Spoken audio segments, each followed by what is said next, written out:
And suddenly, the next thing everybody knows, he's rubbing shoulders with Dutch architect Rem Koolhaas, with the legendary Frank Gehry, and suddenly he has this world success. And people are scratching their heads and going, hey, wait a minute, this is this geeky kid from Sudbury. How did this all happen? You know, having grown up in, more or less in the wilderness, for the longest time for me it was a kind of embarrassment.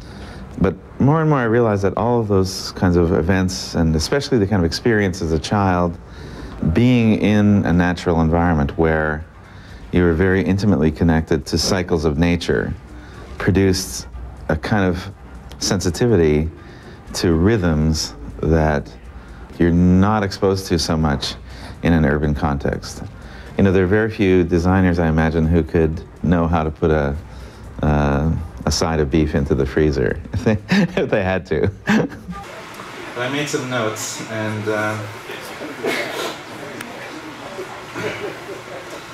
this won't be brief.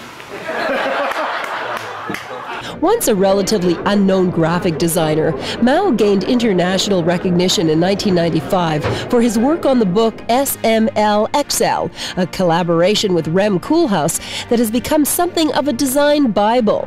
He's also worked on a variety of projects with the current grand poobah of architecture, Frank Gehry. I call him Mau Mau. He is one of the brightest critters I've met. He's inspirational. He's a young kid, you know, he's just a little pisher, but he's a big guy, but he's, and we hope to work with him on everything.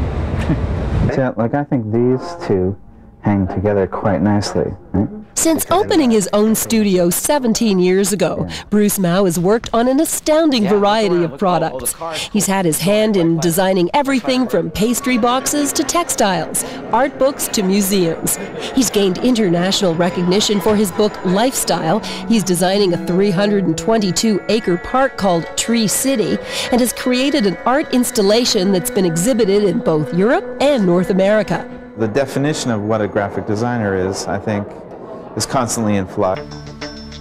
The techniques of design, in other words, the manipulation of the image, have extended themselves into business in such a way that it's impossible now to imagine a business that isn't in the image business. Thank you.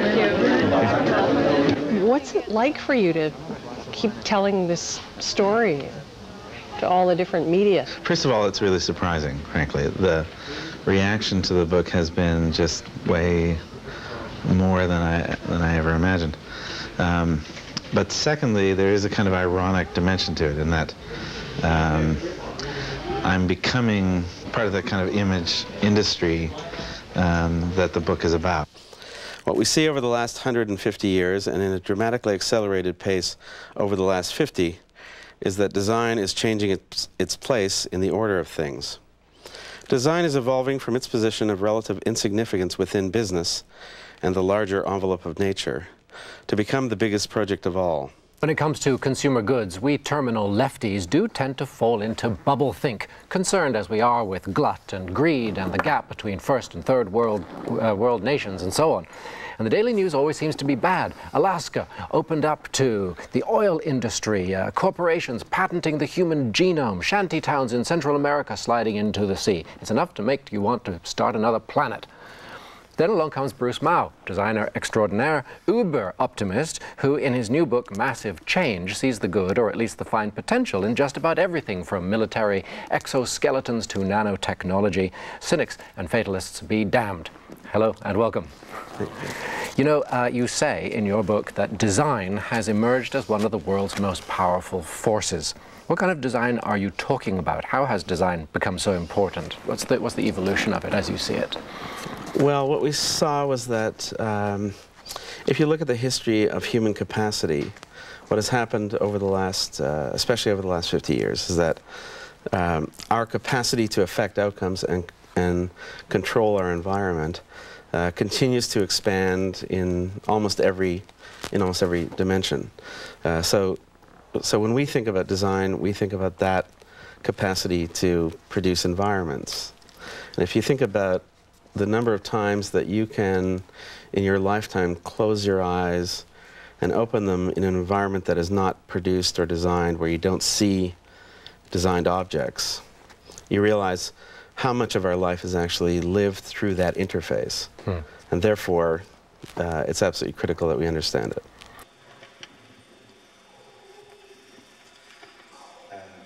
In the words of Tom Stoppard, I am Benigni on the inside. From our studios in New York City, this is Charlie Rose. Is there greater appreciation? I mean, I think of products and I think of, design. Magazines write stories about design. We have always had in this country, because we're a product-loving community. Whether it's cars or whether it's bottles that sell perfume, where the bottle is more interesting than what's in it. We've always had an obsession, it seems to me, about design. I mean, is that accelerating now because of, you think of... well, I think what is accelerating is our capacity to render design. To render it? Well, our capacity to control outcomes is accelerating at a rate that we can hardly comprehend. Because of technology or something else?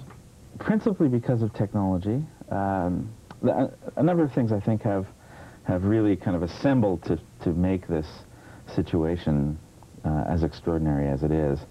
I think one of the things that happened is that over the last 50 years or so, there's been an exceptional advance in technological capacity to produce, simply on scales that the world has never seen. He realized that we are in the process of changing the definition of design.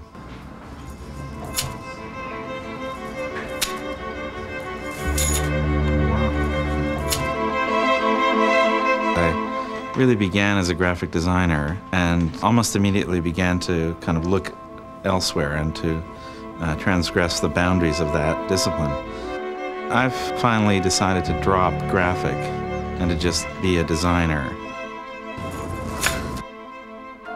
I think more and more possible to be a designer and do typography and do books and do images and do artworks and do spaces and do all different sorts of things in a cross-disciplinary way.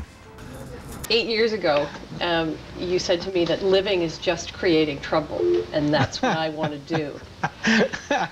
That's great. So far, so good.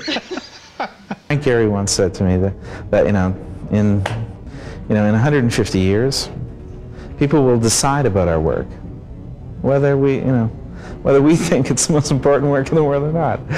It's not for us to say. That gets settled by people.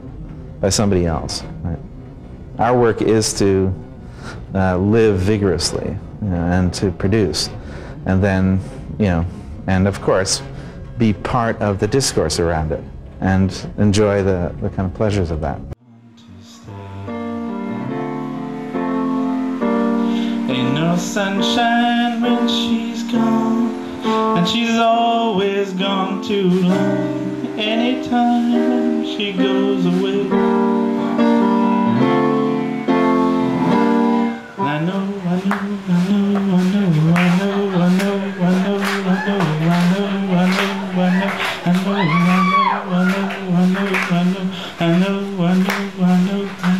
I know